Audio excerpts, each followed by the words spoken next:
Rafters na ang ikinabit namin sa mini house project. Kaya natin yung isa, papunta doon. Medyo challenging dito sa taas kahit nag-prepare tayo sa baba kasi hindi ako sanay. Pero may makakapigil ba sa akin para gawin ito? Siyempre wala. Wala namang ibang mangyayari dito kundi matapos namin ang project. Maaga akong nagsimula magtrabaho dito sa farm, 7 AM pa lang. Dito kasi kami natulog kaya maaga ako. Tingnan nyo at ang baba pa ng araw at kasarapan pa ng init. Ang inuna ko ay magputol ng mga angle bar ng panglagay sa ating rafters na papatungan ng mga 2x2. Medyo marami ang kailangan ko, 4 to 5 pieces. Pero nadadaan naman niya sa tiyaga, saglit lang yan. Nakumpleto din.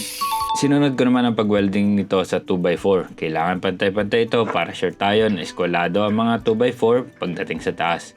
Final weld na ito at diretso pinturan na rin ang epoxy primer para sa taas, ile-level at skwala natin. Sure na ang pwestuhan ng ating mga 2x2. Mas madali na at di masyadong delikado para sa atin sa taas. For sure marami magtatanong sa quality ng gawa namin. Dahil ako naman ang forma ng roofing, i-ensure ko syempre na goods ito. Hindi ko hayaan na waso ito. Hindi perfect at professional, pero dapat matibay pa rin at decent. Nakakatuwa kayong isipin na in the future, palagi kong mapapagmalaki na ako ang gumawa ng certain part ng bahay namin. Not bad, di ba? Kaya natin yung isa, papunta doon.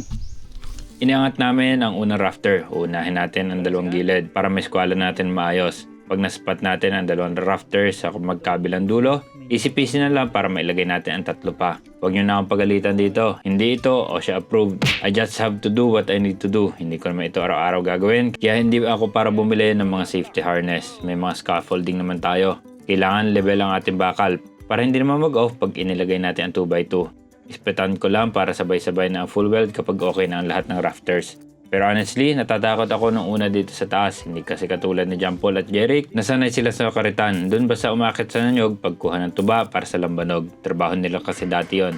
Ako kasi banjing-banjing lang ako at experience. Pero mga ilang oras lang, nasanay din. Nakakatawid na sa scaffolding na walang problema. Pero doble ingat pa rin syempre sa pagtapak sa mga tinatawidan. Mahirap na. Nang maipasta namin ang dalawang rafter sa gilid, chinek namin ang level. Kung pantay ba talaga ito? Do eskulado at level ang asentada dito, ang off na 1 cm dahil sa imperfections sa asentada at poste ay magdudulot ng deviation sa ating trusses. Kaya dapat sure na maayos ito. At good thing, level naman. At equidistant din ang magkabilang dulo, taas at baba, kaya goods to go. And just then, may clay ang bulado ng mini house. Ox na yan. In the future naman, maglalagay kami dyan ng mga DIY projects na subo. Possible na deck or porch or garage sa isang side. Hala na. Pero di na kami mababa niya for sure. Nang confirm na ang level, inaakit na namin ang tatlo pang rafters para nakaposition na talaga. I-full weld na lang natin niya sa sunod na session. Sabi nila, pag nag-welding daw at nagpintura, kailangan daw magbarik pagkatapos para ma-flash ang nasa sistema mo. E di yun ang gawin natin. Dual purpose na yan. Anyway, after nito, full weld na lang ng full weld ng 2x2. Yun lang. Peace.